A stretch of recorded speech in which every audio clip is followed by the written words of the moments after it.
Hi, my friends. Welcome. My name is Sara Peternell. I'm the owner of Family Nutrition Services.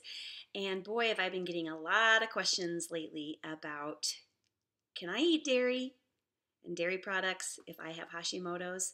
I've found that I've had many clients ask this in my office, and I've also been noticing this pop up a lot on social media and in comments on my YouTube channel.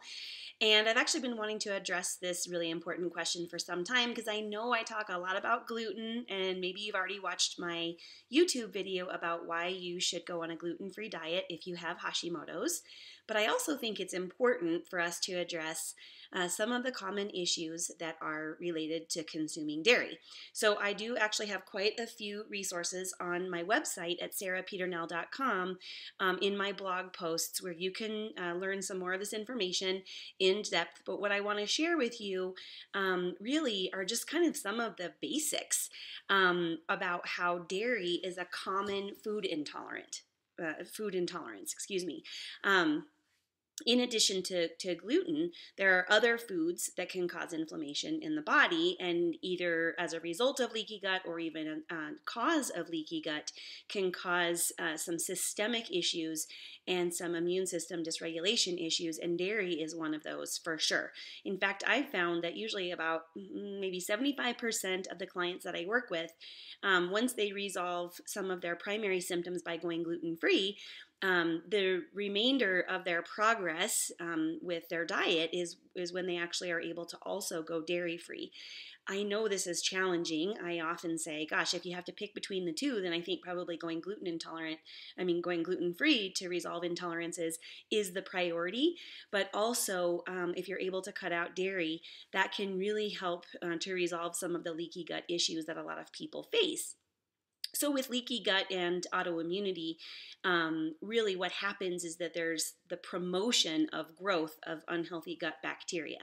So when a person is consuming gluten, dairy, soy, corn, a variety of foods that may be IgG mediated or delayed food intolerances up to even 72 hours, what's happening is that people might not even feel symptoms of eating that particular food. I've had many people tell me, well, I went gluten-free or dairy-free and I didn't notice a difference. Well, what's happening is that the body is actually responding within about a 3-day time period. And what's taking place is an alteration at the gut level within the bacteria. So one of the things that we know that can really help to resolve autoimmunity or really help to kind of modulate autoimmunity is by kind of resolving and healing gut bacteria dysbiosis or gut bacteria imbalances. So when we are able to cut out a food like cow's milk, dairy, and dairy products such as cheese and yogurt and cottage cheese and ice cream and butter, etc., then the body has the time that it needs at the gut level to really start to resolve some of the bacterial imbalances. So it's actually been found through some research that the DNA of our gut bacteria travels throughout the body systemically. So this is amazing to me, that it really isn't just isolated to our digestive tract.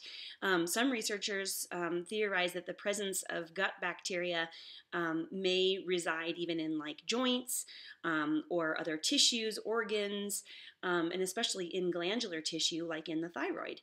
So it's pretty amazing.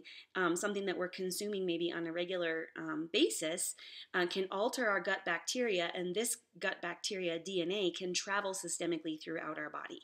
So resolving food intolerances is really important. We know that gut dysbiosis is really kind of an established factor for the development of many of the autoimmune diseases, including celiac, Hashimoto's, rheumatoid arthritis, MS, etc. So I've just said a lot about gut bacteria and how this relates to autoimmunity, but in kind of the bottom line is eating dairy creates bad bacteria, which leads to leaky gut, which leads to autoimmunity. So let me stop there for just a second and talk about a couple of other things that I think maybe people have questions about. How does this relate to inflammation?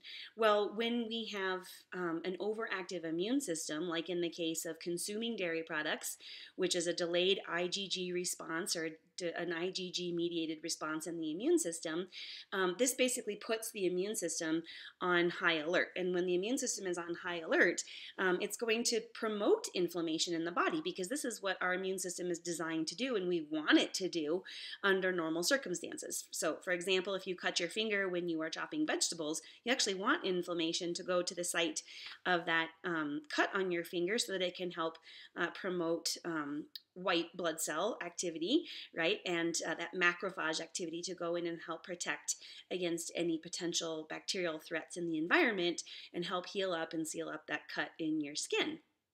So an exposure to dairy foods may be obviously changing your gut bacteria, and in turn, this circulating gut bacteria DNA, which is out of balance in the body, is threatening the immune system. So the immune system feels like it needs to be creating inflammation everywhere within the body to protect the immune system. So this is where I love to call this the wonky immune system.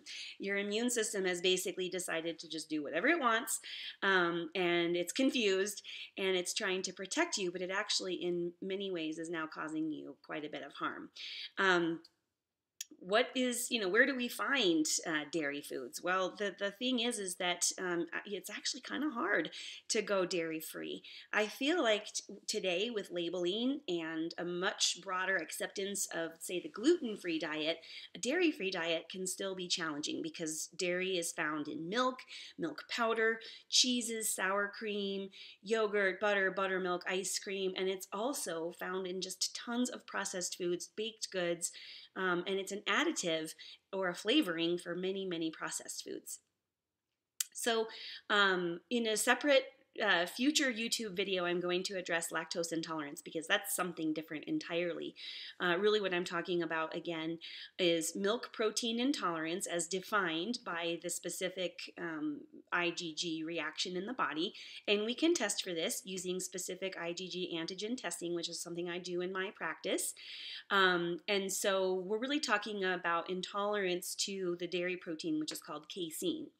Okay, so the next thing is that sometimes, and again, I'll go into this more with lactose intolerance in the future, but lactose intolerance and casein sensitivity can cause some of the same symptoms. So for some people, it can just be challenging to figure out which one you're dealing with. This is really why IgG antigen testing is good to help kind of rule out maybe one or the other. So where I kind of want to go with this next is that people feel like, well, gosh, I may be dairy intolerant, but I can probably handle like goat's milk cheese or sheep's milk cheese. And unfortunately, I would hate to burst your bubble, but these proteins in sheep's milk cheese and goat's milk cheese are actually kind of really similar to those in cow's dairy, and they have a very high percentage of cross-reactivity. So unless you know for sure, because you've done food intolerance testing, that you don't have an issue with goat's milk protein, then I would just say you want to kind of, avoid all dairy across the board. So that's the answer to that question for you. And also what I would like to say is that there are plenty of alternatives. There are lots of options for non-dairy milks, non-dairy yogurts, non-dairy ice creams, and even some pretty decent non-dairy cheeses. But what I've found for myself personally when I'm dairy-free, which is not all the time because cheese is one of my huge vices, when I get a little bit, I want more. So basically, when I'm dairy-free, which is about 90% of the time, I've just found that eliminating dairy 100%, meaning I'm not looking for dairy alternatives, I'm more successful with both avoiding dairy and also in terms of how I feel. So you need to listen to your body, and you need to kind of understand what particular symptoms you may be experiencing. For some, dairy reactions will present as maybe increase in mucus, like a runny nose, or maybe a scratchy throat, or maybe feeling like you need to clear your throat every time you have a meal.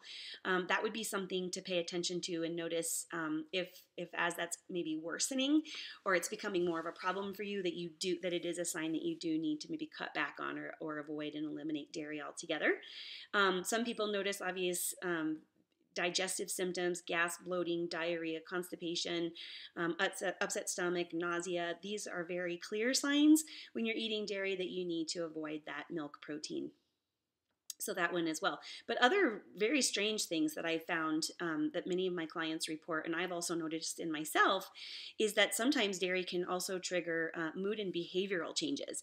So like brain fog or like cognition issues, maybe more sort of like borderline depression, fatigue, irritability, anxiety, trouble sleeping. All of these things can also be attributed to dairy milk intolerance.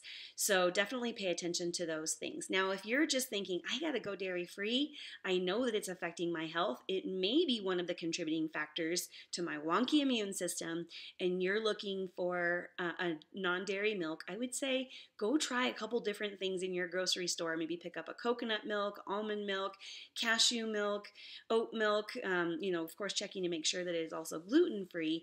But try the different flavors, because I've just found that it's kind of a personal choice. And my favorite is usually an almond milk that is very unmessed around with. So some of the more expensive kind of less processed, less refined, that means kind of staying away from some of the more popular brands. But we have a couple of options in our health food store that are just like 3 ingredients: water, almonds, and like sea salt. And my goal eventually is to get a homemade almond milk maker, just because I think that would probably be really economical, and also I would know exactly what ingredients are in the almond milk. But we also, at my house, we drink quite a bit of coconut milk. Usually I just take organic coconut milk from the can and I'll dilute it with some water, and I can use this as a non-dairy replacement for creamer in my coffee. I've also got a lot of recipes for making coconut milk desserts, such as ice cream. And I've been experimenting quite a bit also recently with some of the nut milk cheeses and nut milk yogurts too. I really love GT's brand of fermented coconut yogurt. It is my absolute favorite. I love it with gluten-free, grain-free granola and a chopped up pear and a pinch of cinnamon in the morning. It just hits the spot. And I promise, I'm not missing any regular cow's milk dairy. But like I said, being dairy-free and gluten-free, the more you can adhere to kind of just a whole foods diet, stay away from processed foods, stay away from some of those kind of fake foods that have a ton of ingredients and are more than likely to just kind of confuse you and probably leave you unsatiated and just wanting more dairy of the original kind, is probably the best bet when you're first getting started. So go on over to my blog. Please check out some of my articles there that I have about gut health and the leaky gut syndrome and other ways of working with your qualified holistic nutrition therapist to do the appropriate IgG food antigen testing. I do this in my office, and if you'd like to work with me, I certainly would be happy to walk you through that. Also, check out some of my other videos if you have Hashimoto's and you're wondering if you can drink coffee or you're wondering if you should be drinking alcohol.